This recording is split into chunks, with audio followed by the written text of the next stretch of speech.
Shabbat Shalom, meus amados, a palavra do Eterno nos diz, Zahor et Yom HaShabbat Lekadsho, lembra-te do dia de Shabbat para o santificar.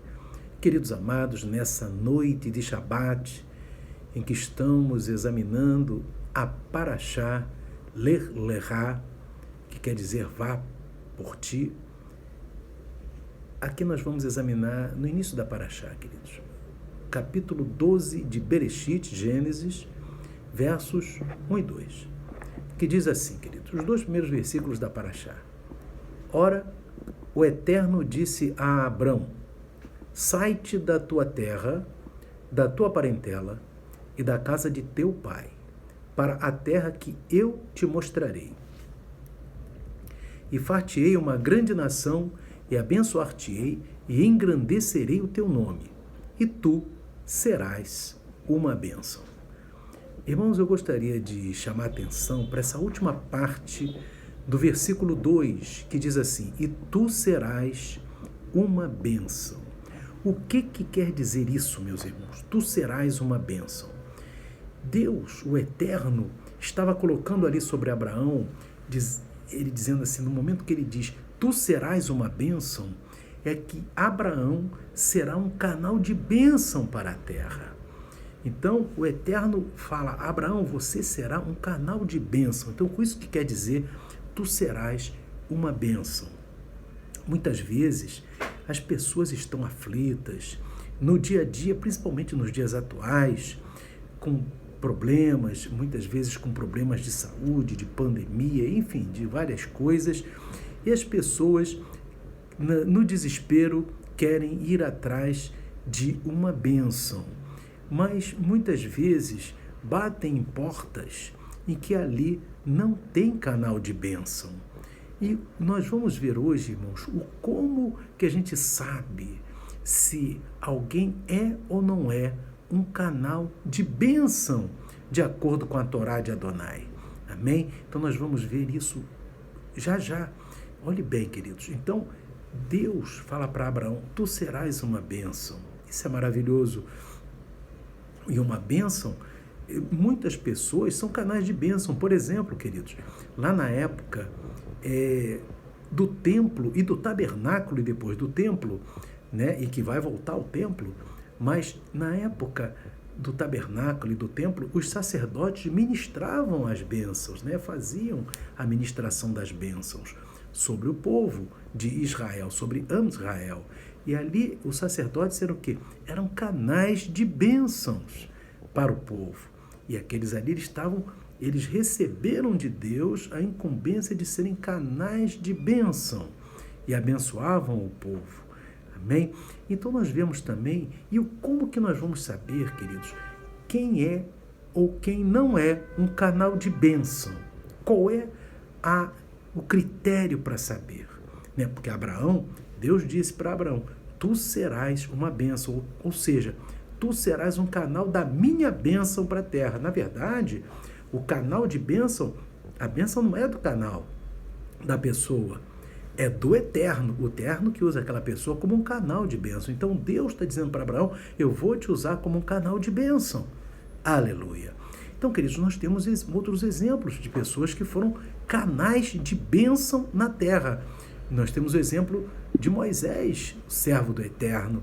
Ali nós vemos, irmãos, em Deuteronômio, Devarim, capítulo 1, no verso 11, que diz assim, Moisés falando para o povo de Israel, o Eterno Deus de vossos pais vos aumente ainda 1000 vezes mais do que sois e vos abençoe como vos tem falado.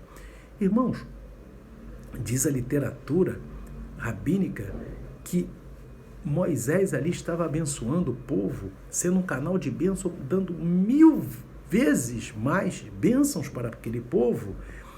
E o povo disse para Moisés, não, na literatura fala isso, que o povo disse para Moisés, olha, você está limitando a nossa bênção em 1000 vezes.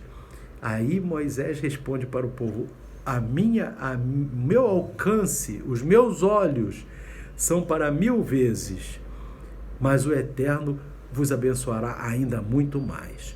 Então, queridos, veja bem, por que Moisés ele fala essa questão dos olhos. Porque aí é que está o critério, meus irmãos, das bênçãos. Amém? O critério de quem é canal de bênção e quem não é. Você vai ver daqui a pouco, agora também, irmãos, Abraão, nessa mesma paraxá, ali no capítulo 14, né, quando Abraão ajuda aqueles 5 reis que perderam a guerra para aqueles 4 reis, amém?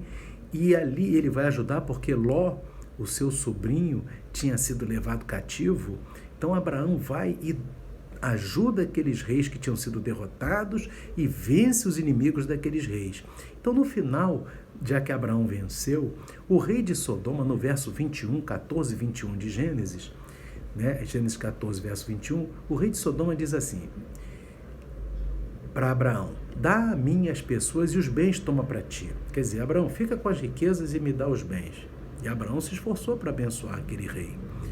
No verso 22, Abraão responde: levantei minha mão ao eterno Deus Altíssimo, o possuidor dos céus e da terra, jurando que desde um fio até a correia de um sapato não tomarei coisa alguma de tudo que é teu, para que não digas, eu enriqueci a Abraão.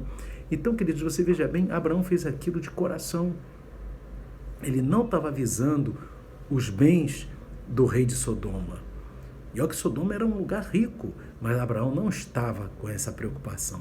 Ele apenas serviu e falou com Deus que não ia levar nem um fio, nem tampouco a correia de um sapato do rei de Sodoma. Amém? Então, queridos, você veja bem que Abraão ali, ele serviu. Outro exemplo de Abraão está em Gênesis 18, quando Abraão vê aqueles 3 anjos, mas na forma humana, que vem ali falar com ele, quando ele estava ali nos carvalhais de Manre, amém?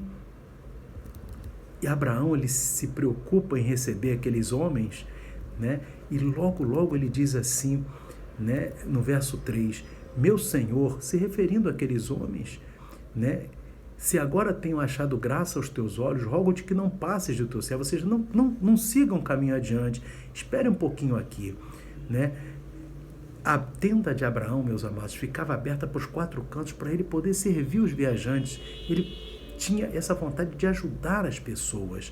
Então, aqui no verso 4, Abraão diz que se traga um pouco de água, lavai os vossos pés, recostai-vos debaixo dessa árvore, trarei um bocado de pão, e para que esforceis o vosso coração, depois passareis adiante, porquanto por isso chegastes até vosso servo. E Abraão apressou, falou com Sara preparar 3 medidas de flor de farinha, fazer bolos para aqueles homens. Depois ele foi às vacas, tomou uma vitela tenra e boa, pediu para o moço prepará-la, tomou a manteiga, o leite e a vitela que tinha preparado, pôs tudo diante deles. Ou seja, Abraão, ele recebia bem as pessoas e nem estava visitando Abraão, estavam só passando. Amém? Eram viajantes, mas na verdade eram anjos do Eterno, que estavam ali passando, e Abraão, com a sua hospitalidade, com seu amor ao próximo, com seus olhos bons, Abraão atendeu aquilo ali. Então, queridos, o critério, nós podemos já perceber que o critério para um abençoador é ter os olhos bons. E Yeshua fala sobre olhos bons e olhos maus. Isso é uma expressão idiomática hebraica. O que é ter olhos bons? Olhos bons é querer o bem do próximo sem nada em troca. Certo? Olhos maus é aquela pessoa egoísta que, se faz alguma coisa, quer alguma coisa em troca. Olhos bons é a pessoa generosa, aquela que dá, mas não quer nada em troca. Olhos maus quer sempre coisas em troca. Então, o que Yeshua fala aqui, queridos? Em Mateus, capítulo 6, no verso 22, ele fala dos olhos bons, que é o critério para separar um abençoador daquele que não é abençoador. Então veja bem, Yeshua fala em Mateus 6, verso 22, dizendo assim: a candeia do corpo são os olhos, de sorte que, se os teus olhos forem bons, todo o teu corpo terá luz. Se, porém, os teus olhos forem maus, o teu corpo será tenebroso. Se, portanto, a luz que em ti há são trevas, quão grandes serão tais trevas? Então, Yeshua fala aqui, meu amado, meus irmãos, que Ele diz assim, a candeia do corpo são os olhos. Aí ele vai falar agora das expressões idiomáticas, olhos bons e olhos maus. Se seus olhos forem bons, ou seja, se você for generoso, for um abençoador, não querendo nada em troca, seu corpo será luz. Olha que maravilha. Corpo será luz é corpo do salvo. Amém? Agora, verso 23. Se porém os teus olhos forem maus, ou seja, se você, para fazer alguma coisa que é sempre algo em troca, se for egoísta, o teu corpo será tenebroso. Se, portanto, a luz quente há, são trevas, com grandes são traz trevas. Então, quem tinha olhos bons? Moisés se negou a si mesmo para servir o povo de Israel. Abraão se negava a si mesmo para servir os viajantes que passavam. Aleluia! E não quis nada em troca, depois de ter arriscado a sua vida numa guerra, mas não quis nada em troca, nenhum bem material. Olha que maravilha! E nós vemos aqui vários exemplos na Bíblia. Eu vou citar só também o de Eliseu aqui, 2 Reis, capítulo 5, no versículo 15, quando nós vemos que o Naamã, que era aquele general da Síria, que Eliseu chegou mandou avisá-lo que ele tinha que mergulhar 7 vezes no Jordão para ficar curado daquela lepra. Depois que ele mergulhou as 7 vezes e ficou curado, ele chega para Eliseu, e aqui está no verso, em 2 Reis 5,15. Então voltou, o Naamã, a Eliseu, o homem de Deus, ele toda a sua comitiva, e chegando pôs-se diante dele e disse: eis que agora sei que em toda a terra não há Deus, senão em Israel.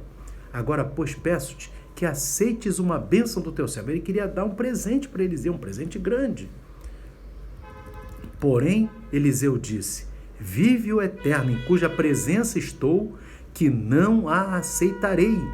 E instou com ele para que aceitasse, mas Eliseu recusou. Quer dizer, Naamã ainda insistiu com Eliseu: aceita essa bênção. Mas Eliseu, recusou. Amém? Então, queridos, nós vemos aqui que Eliseu também tinha olhos bons. Ele abençoou e não quis nada em troca. Então, queridos, a lição da noite dessa paraxá é aquela lição que está lá na Torá, que é confirmada por Yeshua. Amém? Que Abraão tinha olhos bons, por isso que o Eterno falou para ele: tu será uma bênção, você será um canal de bênção.